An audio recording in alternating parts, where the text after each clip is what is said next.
Baik, Assalamualaikum warahmatullahi wabarakatuh. Waalaikumsalam Salam. warahmatullahi wabarakatuh. Mana? Jadi gini. Alhamdulillah Rabbil Alamin. Wassalatu wassalamu fil anbiya'i wal mursalin wa ala alihi wa sahbihi ajma'in amma ba'du. Asyhadu an la ilaha illallah wahdahu la syarikalah wa asyhadu anna Muhammadan abduhu wa rasuluh. Allahumma sholli ala Muhammad wa ala ali Muhammad. La haula wa la quwata illa billahil ali adim. Qala ta'ala fi kitabil karim, a'udzu billahi minasyaitonir rajim. Bismillahirrahmanirrahim. Ya ayyuhalladzina amanu fisilmi kafah wa la tattabi'u khutuwatis syaiton innahu lakum aduwwum mubin. Al-ayat sadaqal adzim. Rabbis rohli sadri wa yassir amri wahlul 'uqdatam min lisani yafqahu qawli. Alhamdulillah, kita panjatkan rasa syukur nikmat kita malam hari ini. Kita dipertemukan dalam acara rutin ya setiap malam Sabtu malam.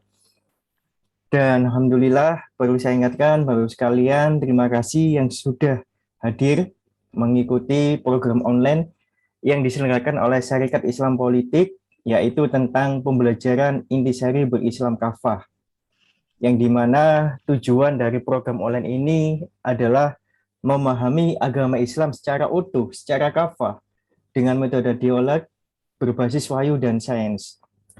Alhamdulillah, kajian ini insya Allah secara rutin Sabtu malam kita laksanakan, dan untuk malam hari ini kita memasuki sesi yang ke-21.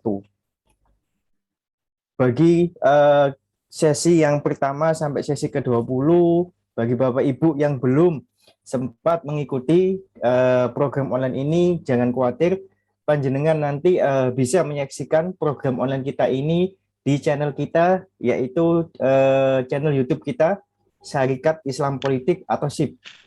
Silakan panjenengan bisa melihat kegiatan program online kita ini di channel YouTube kita, yaitu Syarikat Islam Politik. Dan alhamdulillah malam hari ini sesi ke-21 yang pemateri kita untuk malam hari ini lanjutan dari yang kemarin, yaitu yang akan disampaikan tetap oleh beliau Insinyur Hairul Jalani MMT, Ketua Gerakan Bela Negara Provinsi Jawa Timur. Alhamdulillah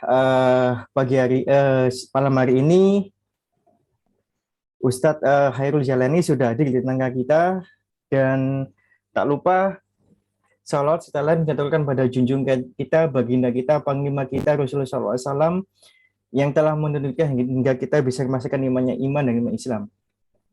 Baik Bapak Ibu sekalian, untuk menambah keberkahan kita, agar duduk kita malam hari ini, agar kajian kita malam hari ini diridhoi Subhanahu wa Ta'ala, kita buka kajian malam kita dengan membaca Al-Basmalah bersama-sama.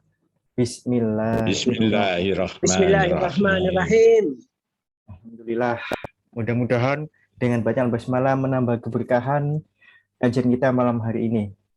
Dan di tengah-tengah kita sudah hadir Ustadz Hairul Jalani, dan untuk tema topik kajian kita malam hari ini, sesi ke-21, yaitu tentang tujuan Islam kafah komplementer dengan tujuan NKRI, yang nanti malam hari ini Ustadz Hairul akan menyampaikan lanjutan tentang aspek teknisnya seperti apa.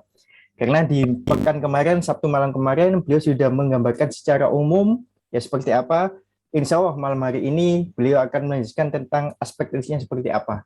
Jadi monggo Bapak Ibu, dan saya mengingatkan lagi, kajian kita malam hari ini kita tidak bersifat monoton dari pembicara. Silakan nanti panjenengan bisa mengajukan pertanyaan dan kita bisa berdialog ya.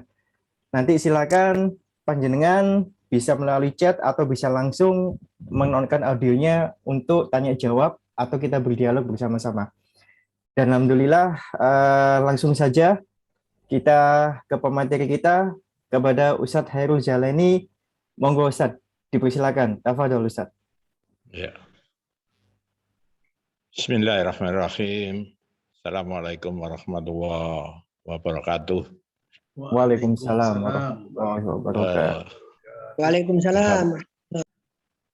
Alhamdulillah teman-teman dan simpatisan Syarikat Islam Politik yang saya hormati, saya akan lanjutkan kajian minggu yang lalu dengan topik komplementer Islam Kafah dan tujuan NKRI.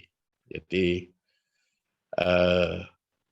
NKRI kan punya tujuan-tujuannya ya. Tujuan-tujuannya itu padat termaktub dalam preambul atau pembukaan konstitusi kita Undang-Undang Dasar 1945.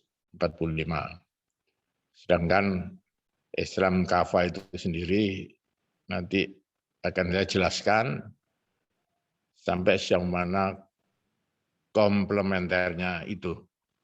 Namun sebagai pengantar memasuki topik itu, saya akan baca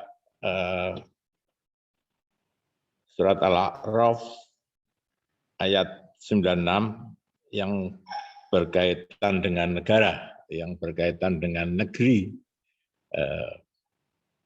Bismillahirrahmanirrahim.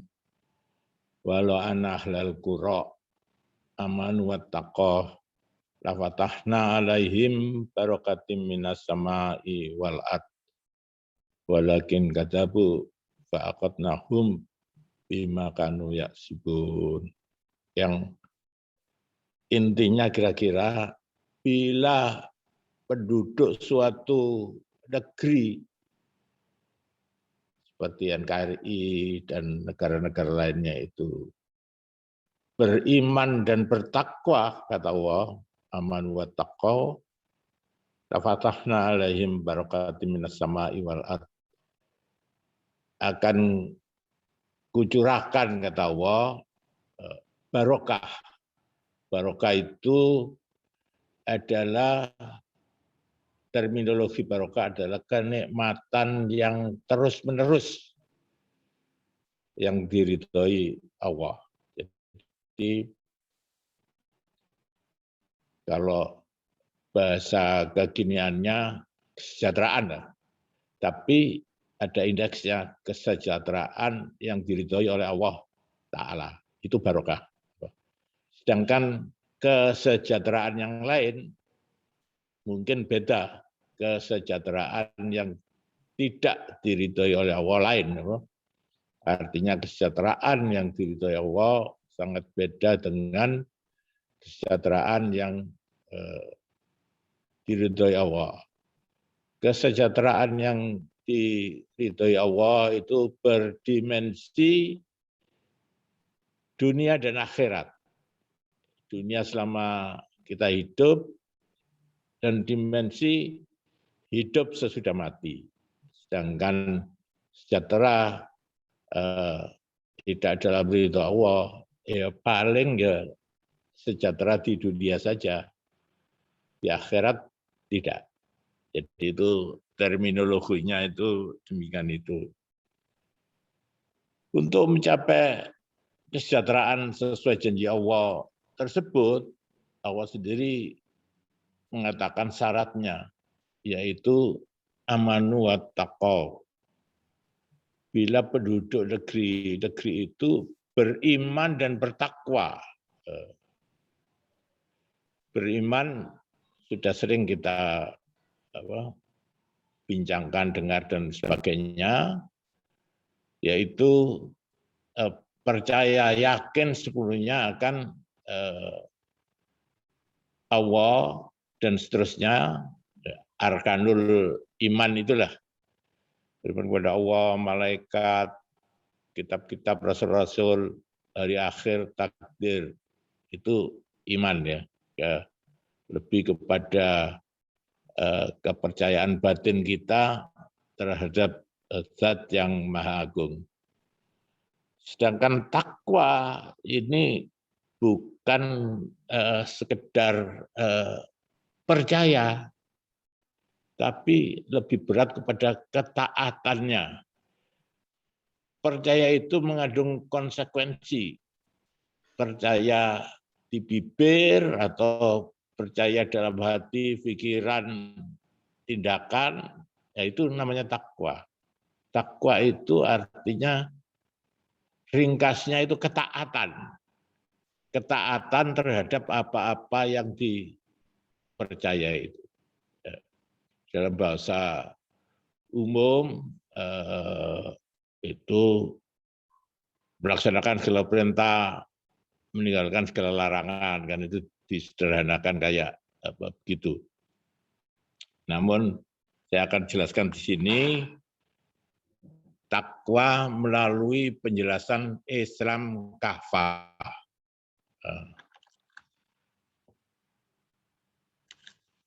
Takwa atau kata lain ini adalah berislam kafah, itu adalah suatu pendalaman baik kepercayaan dalam hati, olah pikir, niat sampai dengan tindakan yang diperbuat oleh seseorang yang sesuai dengan ajaran Islam. Jadi bahasa gampangnya lahir batin sesuai dengan ajaran Islam. Kalau definisi lebih lengkap adalah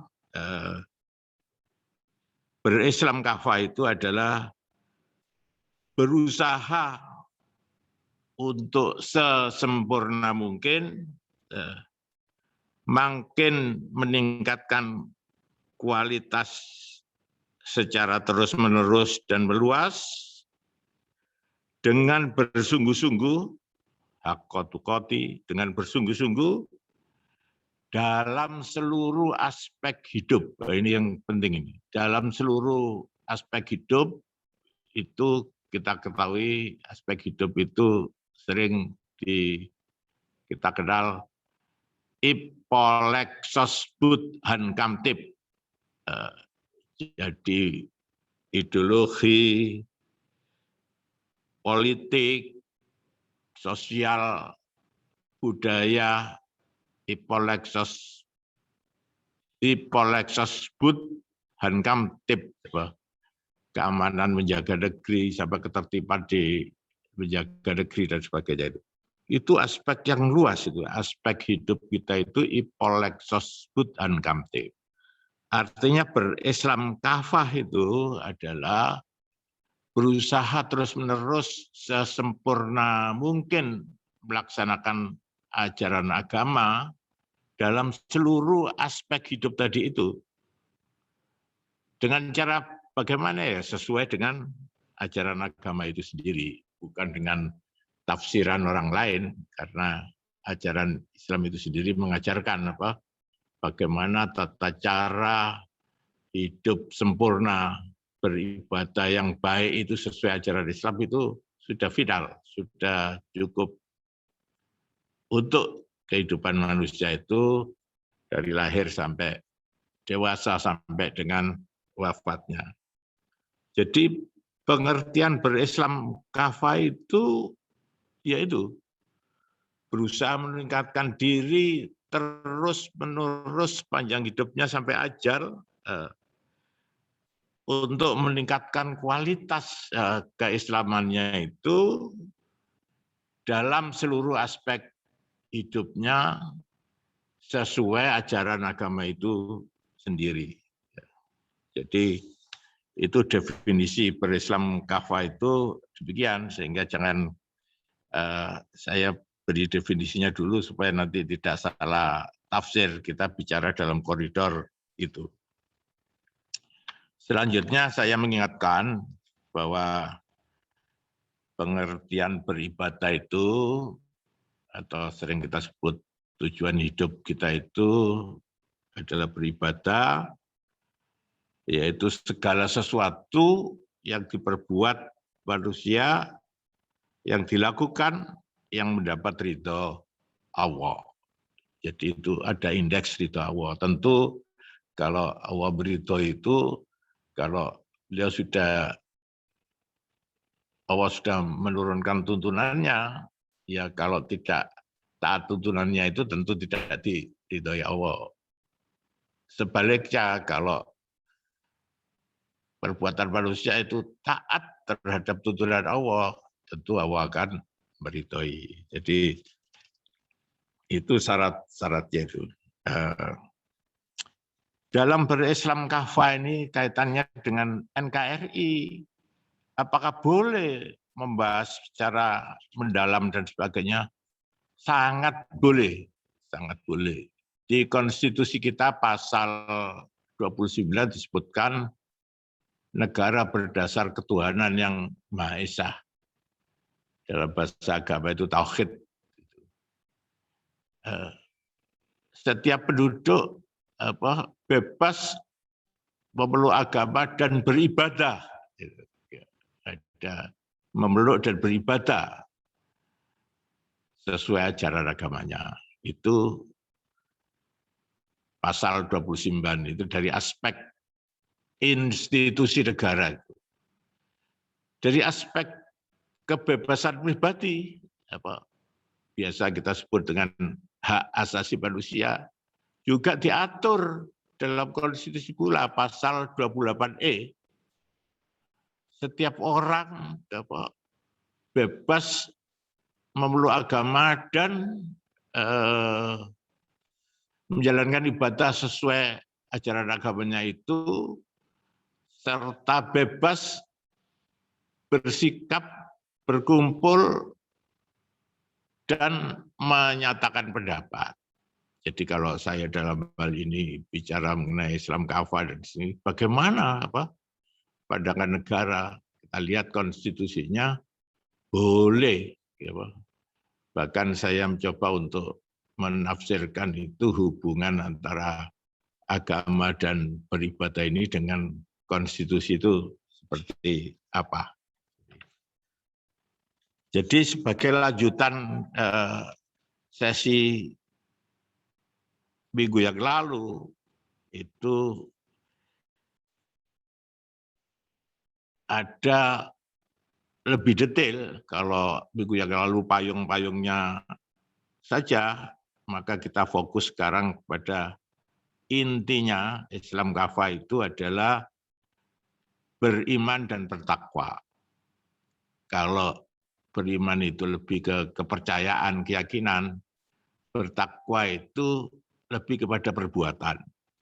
Ya, terus perbuatan apa yang disebut bertakwa itu?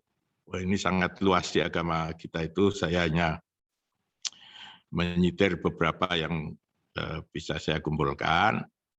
Hanya sasarannya adalah bahwa penjelasan takwa ini berlaku untuk seluruh rakyat Indonesia, seluruh penduduk Indonesia, termasuk berlaku kepada pemimpin dan rakyat atau penduduk.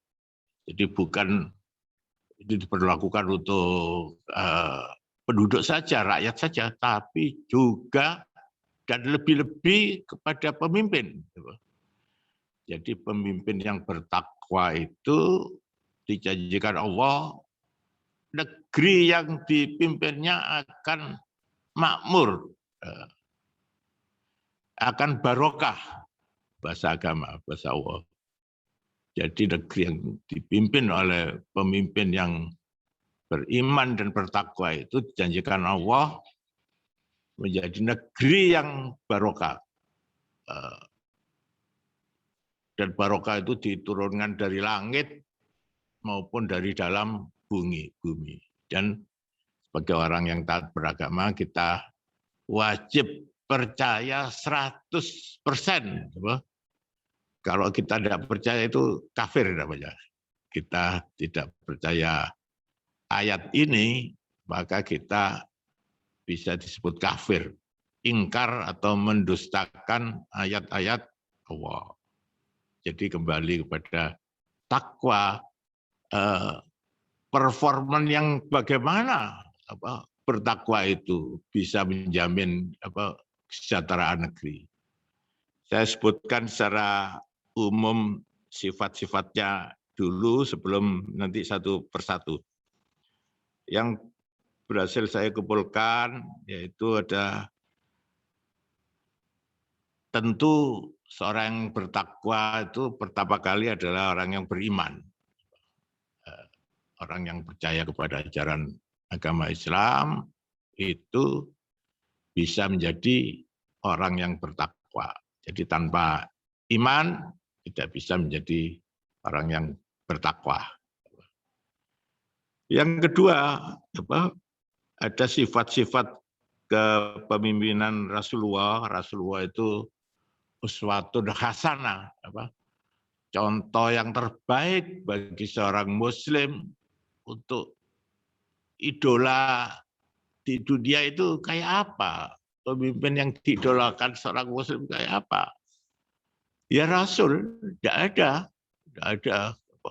Ketua RT, ketua RW, bagaimana baiknya itu tidak boleh diidolakan seorang Muslim taat, kecuali hanya Rasulullah Muhammad Shallallahu Alaihi Wasallam. Jadi kita rujukannya jelas, uswatun hasanah bagi hidup seorang Muslim adalah Rasulullah Muhammad Shallallahu Alaihi Wasallam. Di antara sifat-sifat Rasulullah yang penting-penting ini, ya semuanya penting ya. Saya sebutkan saja berturut-turut, yaitu sidik, amanah, tablik, fatona, beramal saleh, beramal kebaikan, dan memakai standar kebaikan. Jadi kebaikan itu ada standarnya, bukan baik rupa atau baik pakaian dan sebagainya. Ada standar kebaikan yang tertera dalam Al-Baqarah 177. Jadi standar hidup seorang Muslim itu adalah standar kebaikan dalam Al-Baqarah 177 tadi itu. Selanjutnya ada konsistensi berjuang. Amar ma'ruf, nahi mungkar, ati'u wa ati'ur rasul, dan sebagainya itu. 9, tawakaltu 'ala Allah, berserah diri. 10, taubatan nasuhah. 11, adil dan berkeadaban. 12, menjunjung kebenaran dan bersifat tegas. 13, menolak sekularisme. Sekularisme itu adalah memisahkan agama dengan kehidupan sehari-hari. Tidak sesuai petunjuk Allah itu. Petunjuk Allah itu agama ini diturunkan itu untuk mengatur hidup. Kalau dipisahkan, agama itu berlaku di surau, langgar, masjid, sedangkan berdagang, bekerja, dan sebagainya itu harus lepas dari agama. Ini keliru, ini sekularisme itu paham yang salah. Harus dibuang dari negeri yang berpancasila ini. Jadi harus pribadi bertakwa itu harus menolak sekularisme. 14, selalu membantu masyarakat yang kurang beruntung, yang membutuhkan, dan sebagainya itu kekurangan. 15, selalu menguji ketentuan peraturan-peraturan yang berlaku di negeri tercinta ini, kesesuaiannya dengan ajaran agama. Kalau ketentuan-ketentuan peraturan-peraturan legal yang berlaku di negeri ini melanggar peraturan agama, ajaran agama, seorang Muslim taat harus menolak. Oh, saya lebih mengagungkan ajaran agama ini dari peraturan setempat di dunia. Jadi harus menolak dan menyampaikan bahwa yang benar adalah dari ajaran Allah itu demikian. Jadi peraturan yang tidak sesuai dengan ajaran Allah harus ditunjuk hidung. Kok begini? Jadi tidak boleh ada konflik batin, tidak boleh ada konflik kepentingan hidup di negeri yang berpancasila ini.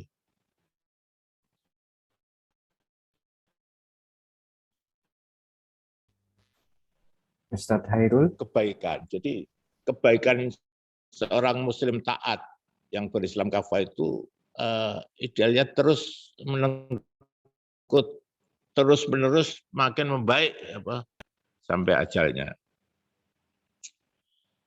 17 loyal akan tanggung jawab atas tugasnya yang diberikan.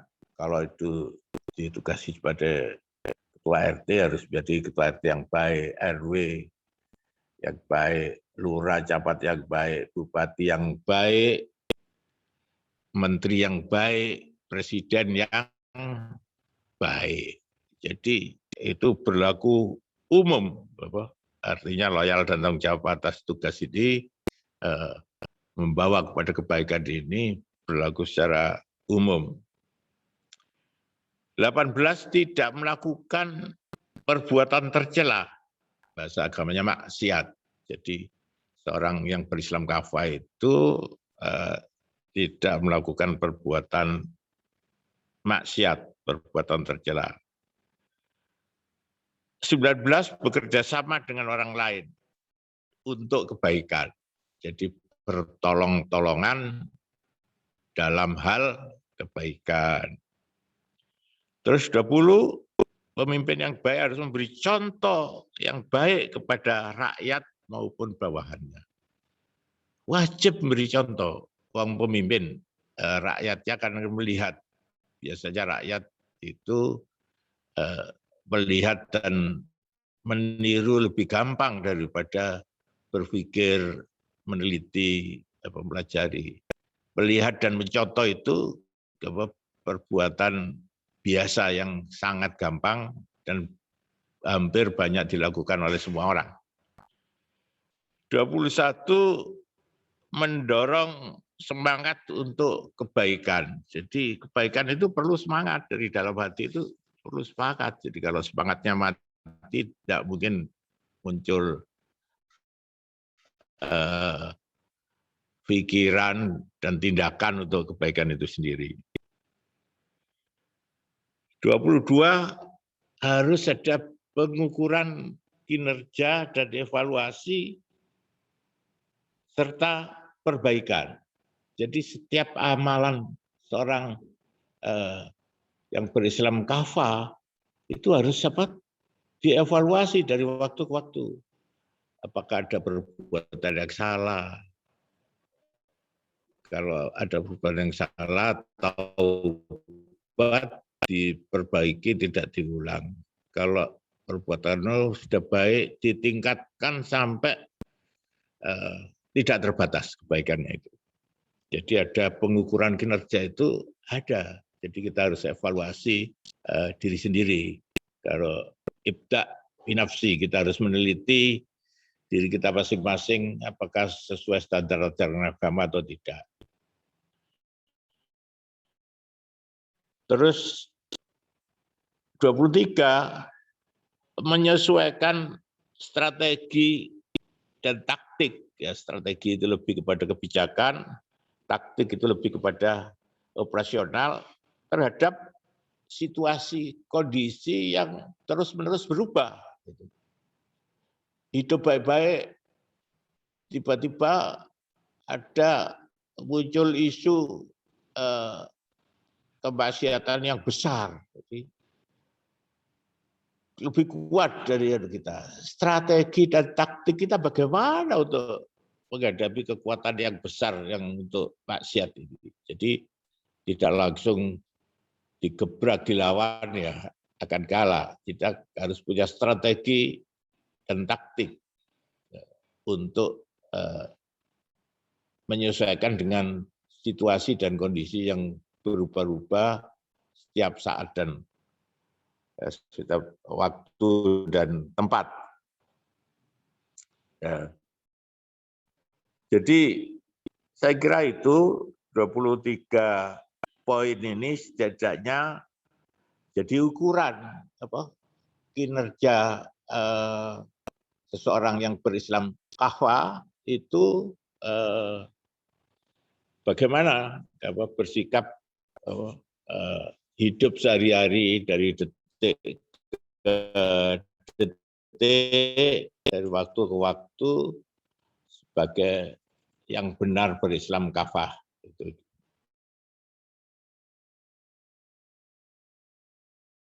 Saya ingin ambil satu sidik ya, dapat dipercaya. Minimalisnya tidak bohong. Seorang yang berislam kafah itu haram berbohong. Sehingga apa yang dikatakan selalu benar. Khususnya kepada pemimpin. Lebih lagi, pemimpin yang berislam kafah adalah pemimpin yang tidak berbohong. Misalkan rakyatnya masih banyak yang miskin, ya dibilang rakyatku banyak yang miskin, banyak ini gimana kita coba menuntaskan kemiskinan ini, mengurangi kemiskinan ini bersama-sama. Terbuka begitu. Tidak boleh seorang pemimpin menutup-nutupi kemiskinan rakyatnya itu dengan harapan punya image baik, anggapan baik, tapi faktanya masyarakat banyak yang masih miskin. Tidak boleh itu. Jadi tidak boleh ada kebohongan dari pemimpin yang jadi bias, jadi bingung. Itu dikatakan begitu, tapi faktanya kok masih banyak yang miskin dan sebagainya. Itu sebagai contoh itu sidik gitu. Jadi seorang pemimpin harus tidak boleh bohong. Seorang pemimpin harus berkata sidik, berkata yang benar, berkata yang jujur, sehingga rakyat tidak bertanya-tanya lagi ini yang dikatakan ini benar atau bohong. Jadi setiap perkataan pemimpin itu sebaiknya masyarakat langsung berpersepsi benar, tidak bohong. Tapi kalau rakyat pasti mempertanyakan, itu perlu dipertanyakan kesidikan, kejujuran dari seorang pemimpin. Yang kedua, amanah. Amanah ini bahasa Arab, bahasa Jawanya itu tanggung jawab.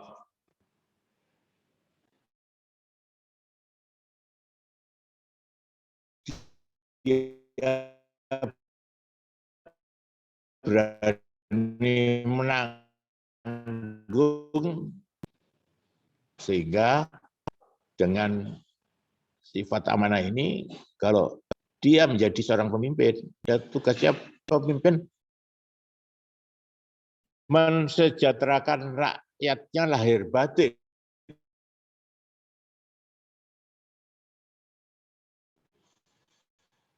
Sejahtera lahir hidup fisik di dunia ini butuh kecukupan lahir, sandang pangan papan, transportasi dan sebagainya itu. Terus sejahtera batinnya juga. Dia tenang hidup secara batinnya. Dia tenang bisa menjalankan agamanya, ajaran agamanya, tenang beribadah tanpa gangguan, tanpa ancaman, tanpa tantangan, ancaman, tantangan, gangguan, sehingga menghambat upaya untuk beribadah secara baik dan benar.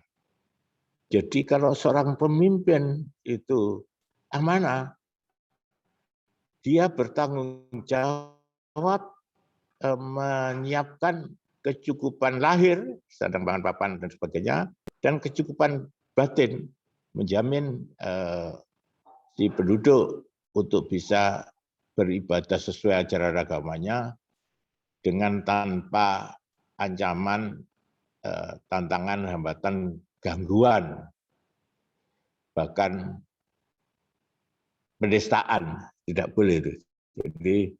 Jadi itu amanah seorang pemimpin itu dari dua contoh tadi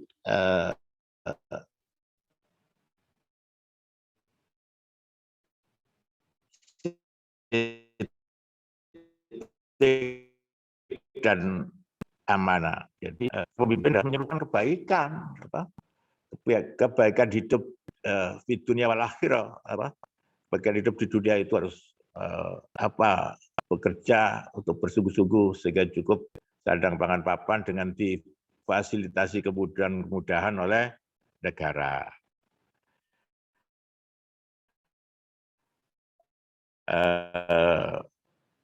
Dia fasilitasi peribadatan rakyatnya supaya beribadah itu bisa lancar, aman, tenang, khusyuk, dan tanpa ancaman gangguan dalam beribadah itu.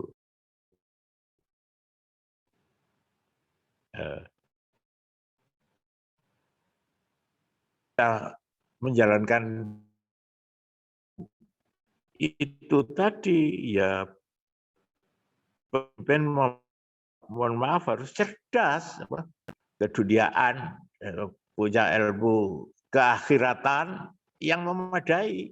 Kalaupun dia tidak sendiri, dia tidak bisa, harus banyak-banyak bertanya kepada ahlinya tentang ilmu keduniaan apa yang dibutuhkan, ya tanya kepada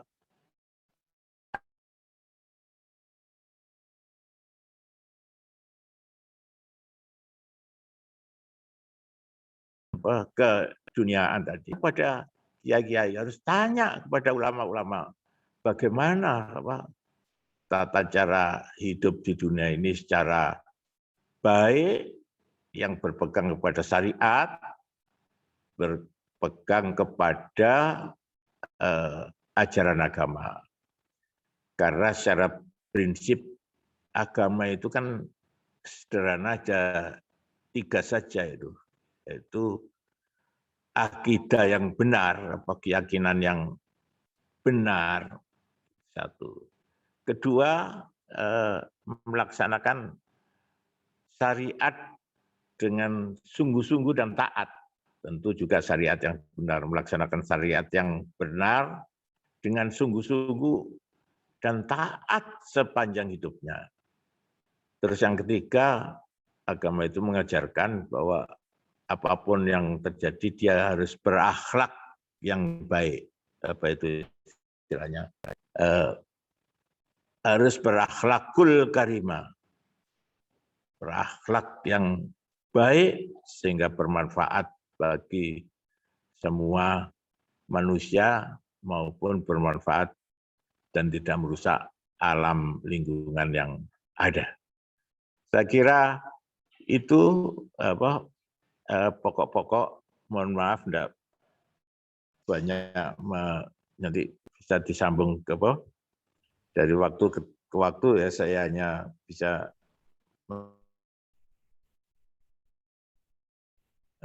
menjelaskan dalam waktu yang terbatas ini beberapa takwa, penampilan takwa dari seorang yang berislam kafah sehingga menjamin kemakmuran negeri.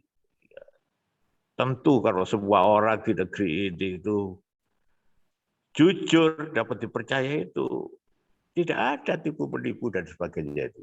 Semuanya fokus kepada bagaimana mensejahterakan rakyat. Jadi efektivitas menjemput kemakmuran itu jadi 100% kalau orang berislam kafah. Sedangkan kalau tidak berislam kafah, tidak dijamin apakah 10%, 20%, belum tentu. Tapi kalau seorang yang berislam kafah tentu akan menjamin rencana-rencana kegiatan-kegiatan yang sudah disepakati bersama akan dilaksanakan dengan amanah, dengan tanggung jawab yang penuh, bersungguh-sungguh, tidak pakai bohong, tidak pakai menipu dan sebagainya. Saya kira itu selintas singkat saja, barangkali mungkin ada satu dua yang belum jelas dan tanyakan, monggo dipersilakan untuk mengkelirkan pemahaman ya. Saya tidak mengklaim yang saya sampaikan benar 100%, tapi kita berdialog lah ini, curah pendapat bagaimana mendapatkan kebenaran yang lebih tinggi. Saya kira demikian. Terima kasih. Assalamualaikum warahmatullahi wabarakatuh. Waalaikumsalam warahmatullahi wabarakatuh. Alhamdulillah. Wah, terima kasih Ustadz Hairul atas pencerahan tadi materi kita malam hari ini tentang takwa seorang muslim yang secara kafah.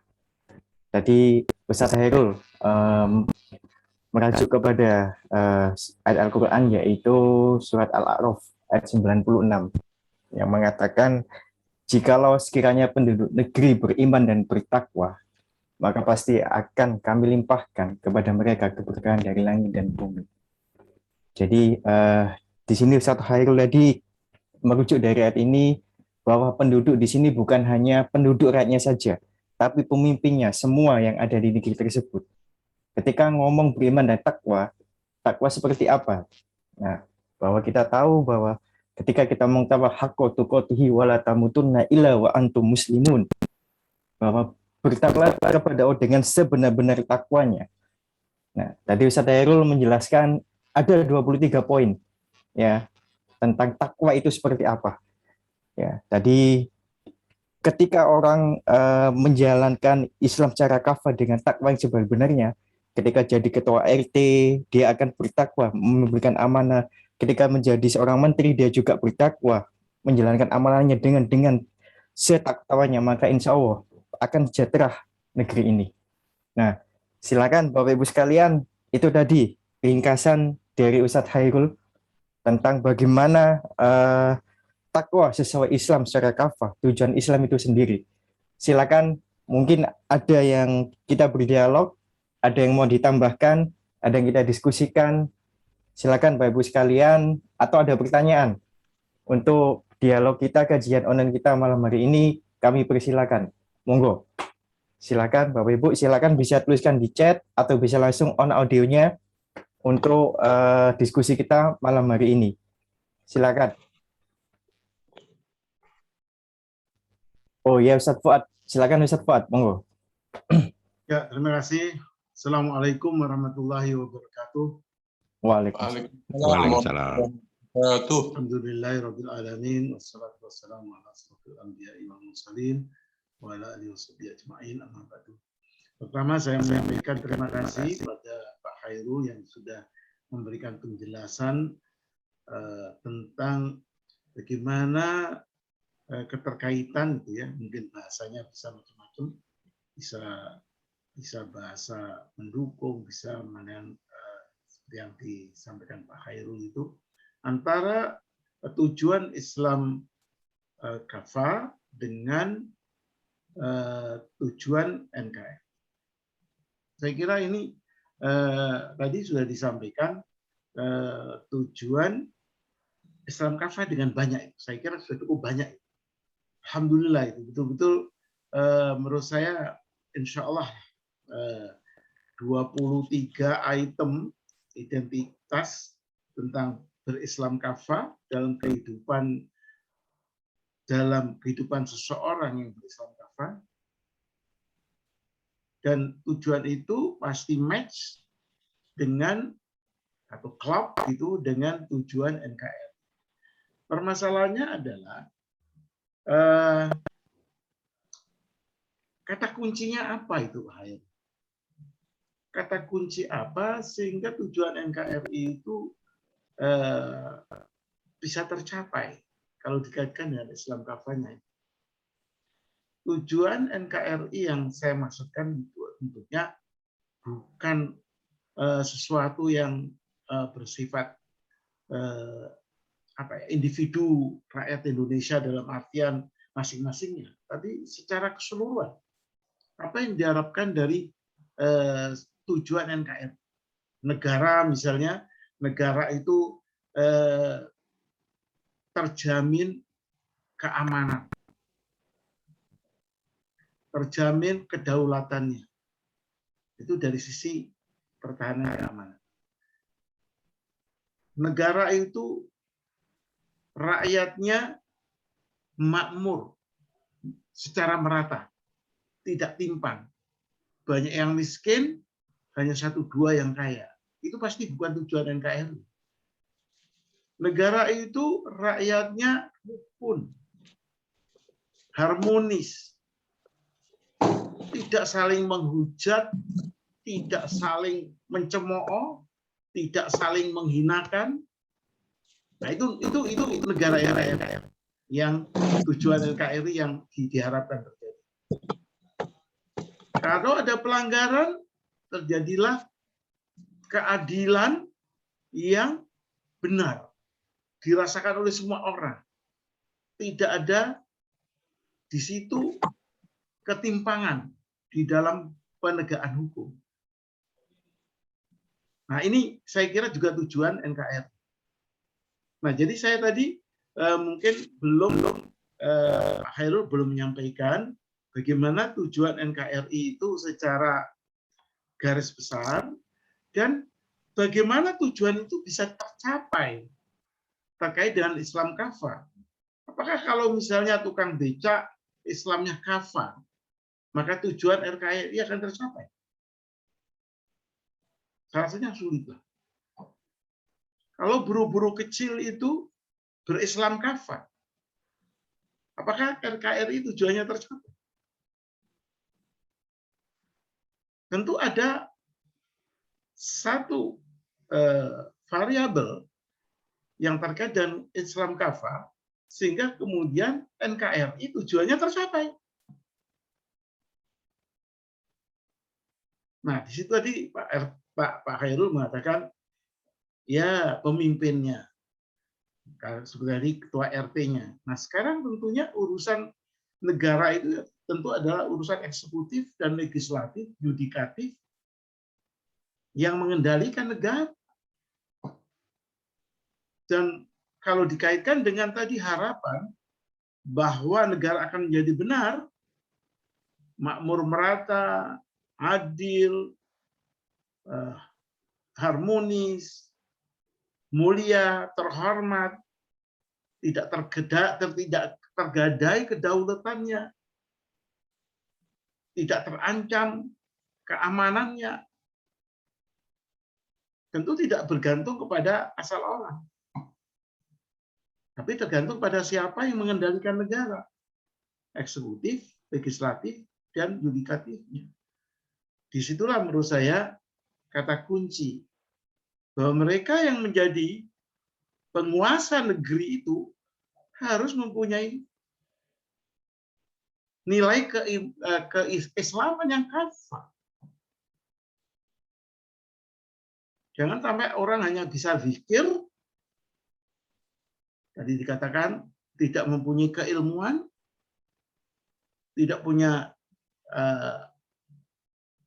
know-how-nya untuk satu proses manajerial yang sesuai dengan standar Islam, mengendalikan negara.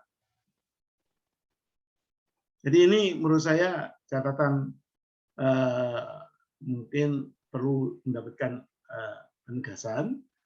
Kenapa? Karena ayat yang disampaikan tadi itu sebetulnya tidak diterangkan secara lengkap oleh Pak Khairul. Walau anna ahlal qura amanu wattaqau la fatahna alaihim barakatin minas sama'i wal ardh walakin kadzabu fa akhadnahum bima kanu yaksibun.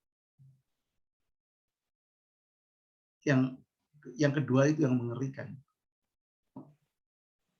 Dan di situ menurut saya yang berperan itu adalah pemimpinnya Pak Khairul, bukan rakyat jelatanya.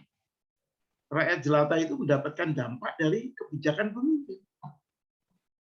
Jadi dalam suatu negara, sukses atau gagalnya negara itu adalah karena kebijakan publik negara itu. Kebijakan publik dibuat oleh pemimpin negara. Dan itu yang memberikan efek bahwa tujuan negara itu tercapai. Mungkin ini apa istilahnya ya, memperjelas sisi operasional dari upaya kita untuk bisa membuat NKRI itu tujuannya tercapai. Dikaitkan dengan nilai Islam kafah yang sedang katakanlah didakwahkan oleh banyak ustadz, ulama, dan mubaligh. Terima kasih Pak Hairul. Oke, Ustaz, terima kasih Ustaz Fuad atas tadi penegasannya tentang tujuan utama NKRI ini. Ya, ketika kita ngomong tujuan NKRI ini bukan hanya masalah personal juga atau dari rakyatnya saja, tapi lebih ke pemimpin seperti apa nanti. Oke, itu tadi Ustaz Hairul. Ustaz Fuad menanggapi dari sisi operasionalnya seperti apa. Ya, agar tercapai tujuan utama NKRI ini dengan tujuan Islam yang secara kafah. Oke. Mungkin bisa ditanggapi terlebih dahulu Ustaz Hairul, monggo.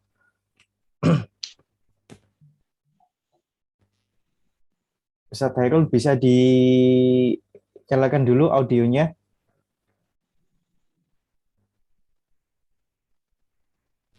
Oke, sampun, monggo Ustaz Hairul. Terima kasih. Betul sekali yang disampaikan Prof. Fuad bahwa itu bagaimana ada katakanlah kesenjangan dalam praktek. Yang saya sampaikan tadi itu ke rencana ya. Rencana itu bersifat konseptual. Konsepsinya yang betul begitu. Tapi bicara praktek, ya kita lihat apa prakteknya sesuai dengan 23 poin itu enggak. Kalau ada yang tidak sesuai ya berarti prakteknya belum begitu. Sehingga otomatis tidak ideal lagi. Kalau dari 23 poin tadi itu seluruhnya tidak dipenuhi, ya itu ganjuran. Jadi ganjuran kehidupan karena tidak berislam kafah. Kita sebagai muslimin sudah tegas, itulah ajaran agama Islam. Kalau kita bicara nilai-nilai, mungkin orang lain juga menunjuk nilai-nilai yang sama barangkali ya. Saya tidak tahu, mungkin dari pendapat ahli pemikir yang siapapun dan sebagainya, barangkali ada yang sama itu ya boleh-boleh saja. Tapi yang saya sampaikan itu murni menukil dari ajaran agama. Jadi yang bisa dipertanggungjawabkan sebagai itulah isi ajaran agama Islam. Ya, jadi itu. Terus mengenai dalam praktek tadi itu, suatu konsep itu kan secara struktural demikian. Ya, kalau kita bicara pemimpin itu mulai dari keyakinan dari pemimpin itu sendiri akan nilai baik buruk itu kan dia punya standar enggak? Kalau punya standar agama ya baguslah. Jadi dia punya keyakinan yang bersumber dari tata nilai agama yang diyakini. Terus dari keyakinan itu timbul kebijakan karena keyakinan itu di dalam hati untuk bisa merealisasikan itu timbul kebijakan yang angan-angan akan dikerjakan itu saya ingin begini begitu dan sebagainya, itu kebijakan. Kebijakan ini terus diproses lagi jadi peraturan. Pemimpin kan bisa melakukan peraturan. ya dari keyakinan, dari kebijakan, terus timbul peraturan, sehingga peraturan ini akhirnya di lapangan mengatur praktek kehidupan.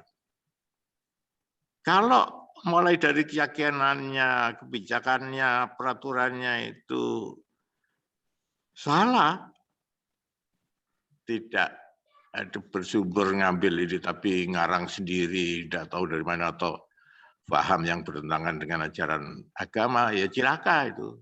Tentu tidak membawa kepada kebaikan, malah keterpurukan, kesesatan, dan sebagainya.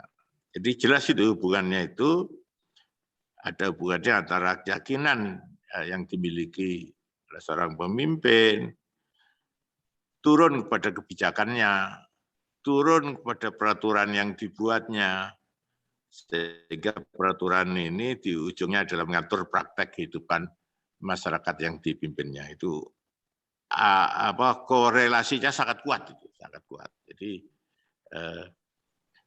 hukum Pareto, ya hukum Pareto itu mengatakan rumus 80-20.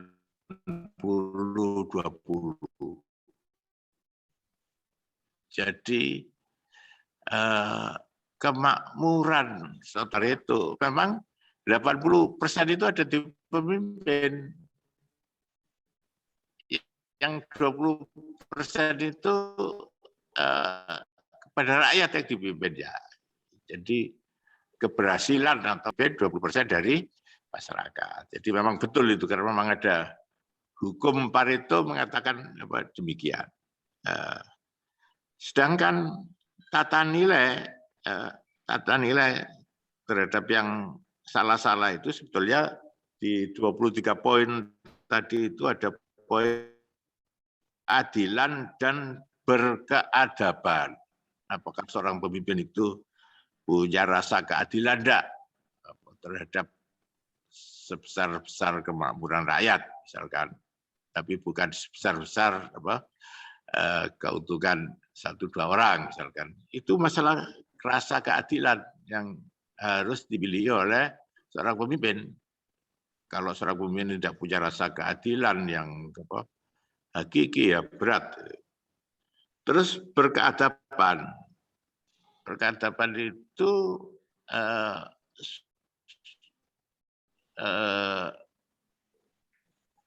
peradaban itu wujud dari praktek itu tadi, praktek kehidupan itu seperti peradabannya tinggi, itu seperti kalau berpakaian auratnya tertutup semua, bagus gitu. Contohnya ini, kalau peradaban rendah itu kalau berpakaian banyak auratnya tidak tertutup dan sebagainya, itu kan peradaban itu. Jadi itu harus ada normanya, itu peradaban menurut menurut syariat apa, menurut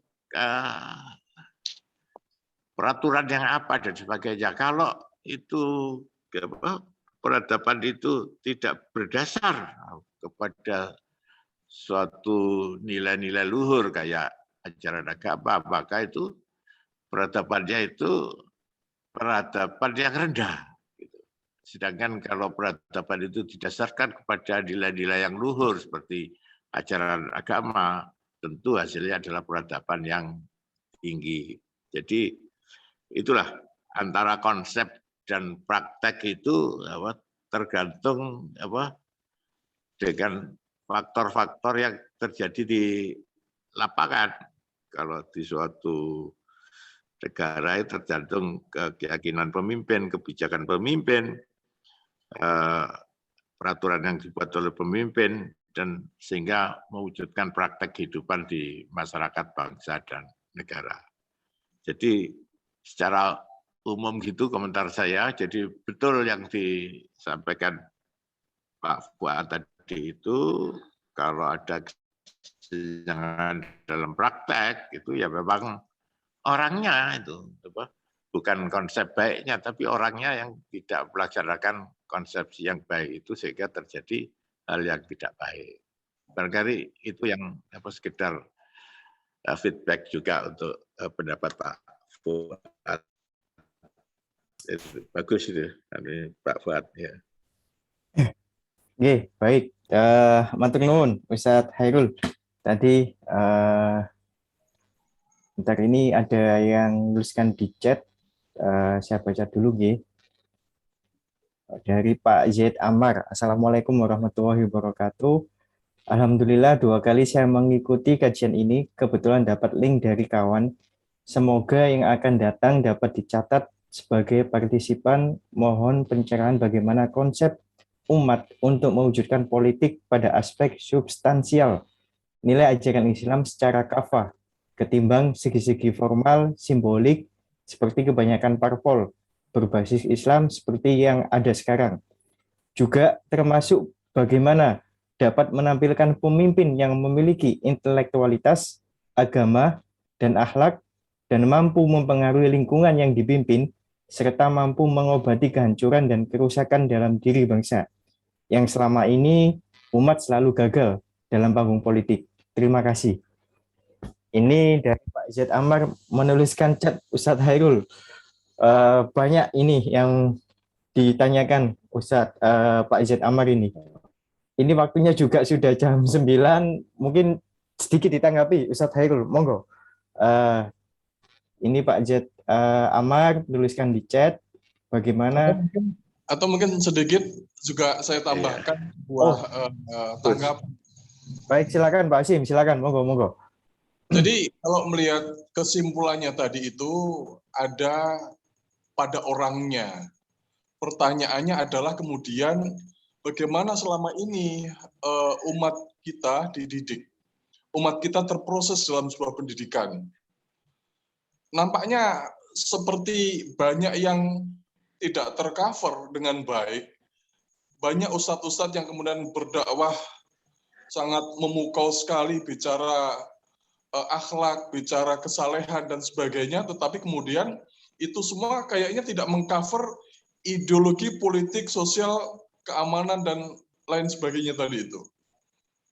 Maka kemudian banyak di antara teman-teman yang tidak memiliki kemampuan intelijen misalnya, kemampuan analitis misalnya. Ini bagian dari, apakah ini bagian dari kegagalan pendidikan kita, baik yang formal di sekolah maupun yang non formal melalui mubalik-mubalik yang tersebar di sekitar kita. Demikian saja komentar saya. Terima kasih. Ya. Baik, monggo bisa ditanggapi Pak Hairul. Tadi Pak Asim, silakan. Ya, intinya berupa apa? Yang Pak Set tadi, Pak Z Amar. Pak Set Umar tadi. Jadi beliau Mungkin. ini saya bacakan ya secara ringkas nih Pak Hairul. Jadi intinya jadi yang selama ini umat selalu gagal dalam panggung politik. Jadi intinya di sini Pak Z Amar mengatakan untuk mewujudkan politik pada aspek substansial nilai ajaran Islam secara kafah ketimbang dari segi-segi formal simbolik seperti kebanyakan parpol yang berbasis Islam seperti yang ada sekarang. Nah, intinya di sini Pak Z Amar. Silakan Pak Hairul, monggo. Ya, Pak. Jadi di negeri kita ini partisipasi politik itu tuntasnya ada di pemilu ya, pemilihan umum itu. Tapi initiate yang menjual-jual, yang menawar-nawarkan itu adalah partai-partai politik. Sekarang kembali kepada parpol-parpol itu, dia menjual apa gitu loh. Kalau parpol Islam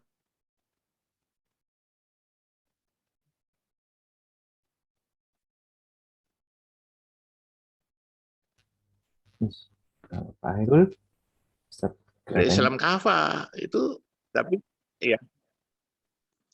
Jadi kalau yang tidak dijual oleh parpol-parpol Islam atau bukan tidak bernilai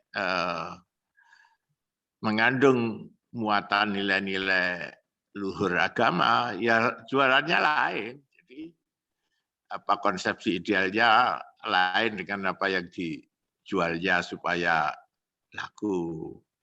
Ya biasanya yang laku keras itu jualan langsung gitu, jualan nyata.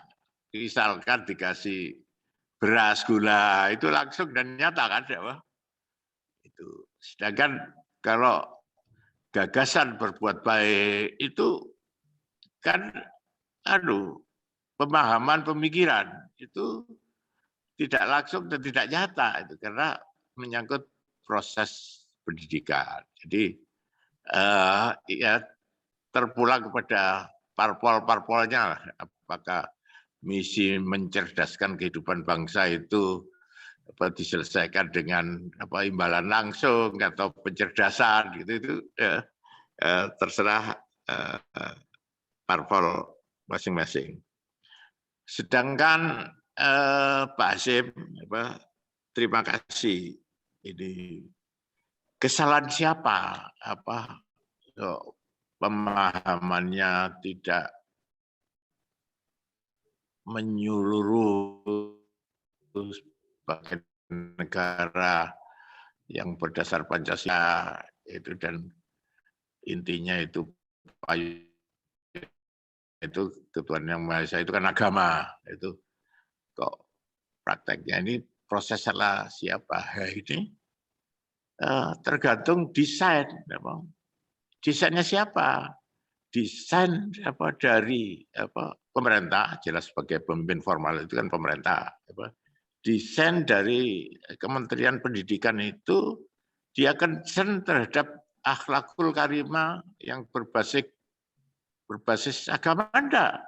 Kalau dia tidak concern, ya tidak akan muncul suatu pemikiran-pemikiran, tidak ada muncul konsep pendidikan yang berbasis pada luhur agama. Jadi itu dari segi kesalahan siapa itu ya, kalau pendidikan formal itu ya, malah kembali mana ini, Dok? Pemikiran dari menterinya. Menterinya itu berpikir apakah untuk mengambil sini ya? nilai agama, beragama yang baik itu masuk dalam pemikirannya atau tidak? Tidak masuk dalam pemikirannya ya tidak ada konsep. Tidak pemerintah saja. Sekarang dari masyarakat sendiri, pendidikan yang diajarkan oleh masyarakat sendiri, dari rumah ke rumah, dari orang tua, apakah mengajarkan pendidikan beragama Islam kafah enggak bagi yang beragama Islam? Ini penting. Jadi pendidikan dari rumah ke rumah itu tanggung jawab kepala keluarga itu, bagaimana ada proses berpendidikan Islam kafah ini dikembangkan. Juga ada lembaga-lembaga di masyarakat, misalkan madrasah, pesantren, dan sebagainya itu bisa muncul konsep berislam kafah itu bisa muncul dari masyarakat. Jadi dari dua sisi, salah siapa itu pendidikan kok begini ya, bisa dari pemerintah yang dominan, terus yang kedua dari masyarakat sendiri. Sebetulnya masyarakat sendiri tidak tergantung kepada pemerintah untuk mengembangkan sistem pendidikan yang baik itu bisa dari rumah ke rumah, dari lembaga pendidikan swasta dan sebagainya, itu bisa dikembangkan. Jadi saya kira itu daripada menyalahkan pihak lain, kita mulai dari lingkungan kita, dari warga Serikat Islam Politik ini, anggota-anggotanya, teman-temannya, keluarganya, marilah berkonsep Islam kafah ini dikembang luaskan lebih mendalam, lebih luas, sehingga menjadi santapan sehari-hari berislam kafah. Ya, contohnya sederhana, kalau makan itu konsep ajaran agamanya apa? Harus baca bismillah dulu. Kalau masuk kamar mandi baca apa? Jadi semua yang ada tuntunan dari agamanya untuk apa, berbuat apa dari waktu ke waktu itu mencoba terapkan secara langsung. Tidak jadi bacaan tapi dipraktekkan secara langsung, itu termasuk bagian dari berislam kafah. Nanti akan meningkat lebih besar kepada amalan-amalan yang lebih besar, amalan sosial, amal soleh, dan amalan sosial yang lebih besar lagi. Saya kira itu inti-inti awalnya harus dimulai dari demikian itu. Baik, matur nuwun Ustadz Hairul tadi atas tanggapannya, jawabannya. Bagaimana kita berislam kafah itu mulai dari diri kita sendiri, keluarga kita, yang akan memberikan imbas untuk masyarakat dan juga untuk negara ini khususnya. Baik, Bapak Ibu sekalian, tak terasa kita sudah di penghujung acara. Kepada Pak Z. Amar, insya Allah kami akan jadikan partisipan Pak Z. Amar.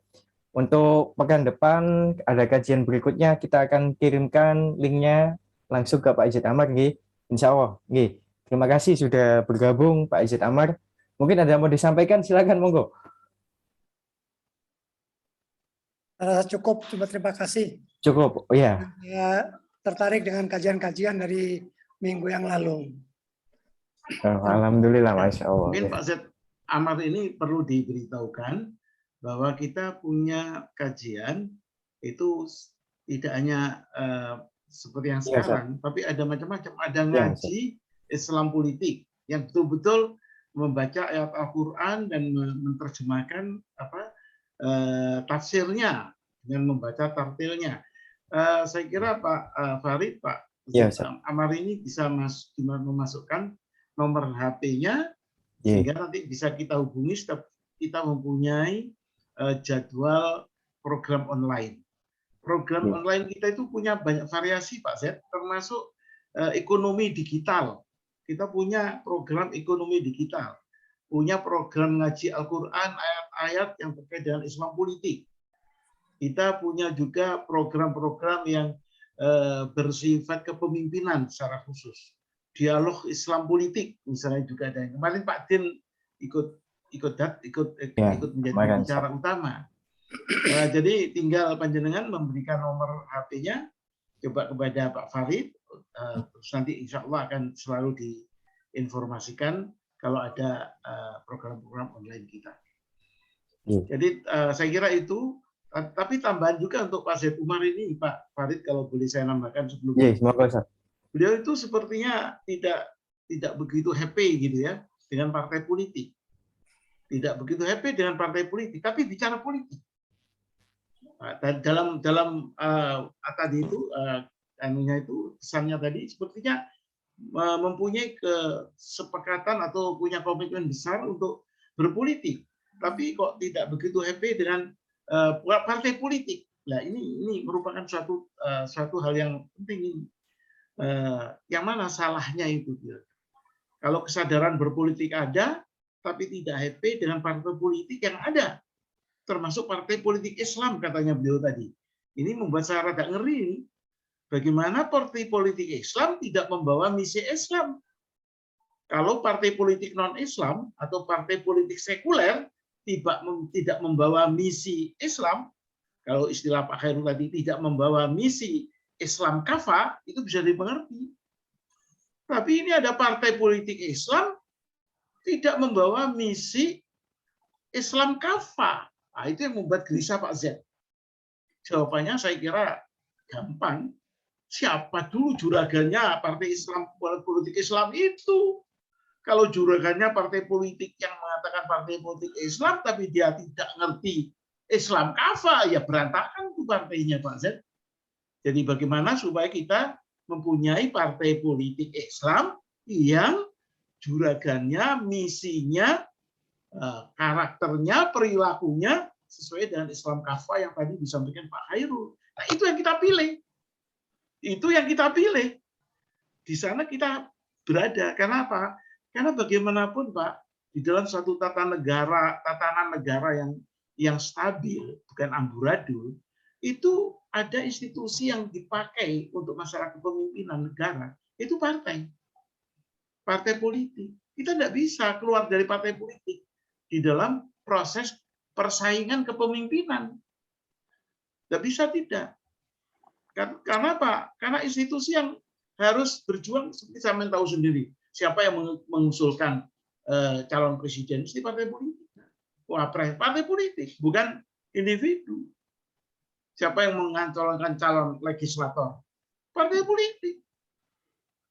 Jadi artinya mau tidak mau orang bergantung pada partai politik. Sekarang partai politiknya itu yang kita dandani supaya partai politiknya mempunyai visi Islam dan dikelola serta misinya sesuai dengan misi Islam kafah tadi. Insya Allah selamat kita.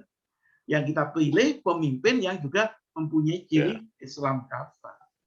Saya kira itu ceritanya mungkin Pak Zaid Muhammad untuk bisa memberikan tadi itu kegelisahannya supaya teratasi. Jadi pilihlah partai Islam yang mempunyai misi dan perilaku Islam kafah. Jangan memilih partai yang non Islam, pasti itu tidak mempunyai minat sama sekali terhadap Islam kafah. Saya kira itu catatan tambahan saya, Pak Farid. Ya, Ustaz. Baik, matur nuwun, Ustaz. Ya, Pak Izzat Amar, mungkin saya sampaikan lagi. Monggo Pak Izzat Amar bisa menuliskan nomor telepon panjenengan di chat, nanti akan saya simpan. Ya, nanti kalau ada info, karena untuk Syarikat Islam Politik ini kegiatan kita bukan hanya di Sabtu malam ini, kita ada di Ahad, juga ada di setiap 1 bulan sekali kita ada webinar ya dialog politik, dan juga ada ekonomi digital. Mungkin nanti akan kita infokan Pak Izzat Amar ke panjenengan terkait kegiatan yang ada di Syarikat Islam Politik. Dan tadi sudah ditambahkan oleh Ustaz Fuad penambahan jawaban yang pertanyaan Pak Izzat Amar sampaikan. Baik, alhamdulillah. Terima kasih Ustadz Khairul malam hari ini sudah memberikan materi. Ya, mudah-mudahan apa yang kita diskusikan malam hari ini, apa yang kita obrolkan malam hari ini itu diridhoi oleh Subhanahu wa taala. Amin amin ya rabbal alamin. Dan tak terasa kita sudah di penghujung acara. Untuk menambah keberkahan kajian kita malam hari ini, kita tutup dengan bacaan alhamdulillah dan disempurnakan dengan doa kafaratul majelis. Alhamdulillahirabbil alamin. Subhanallah wa bihamdika asyhadu an la ilaha illa anta astaghfiruka wa atubu ilaik. Baik, terima kasih Bapak Ibu sekalian, saya pamit dulu, undur diri dulu. Mohon maaf kalau saya salah kata. Ihdinas siratal mustaqim. Assalamualaikum warahmatullahi wabarakatuh.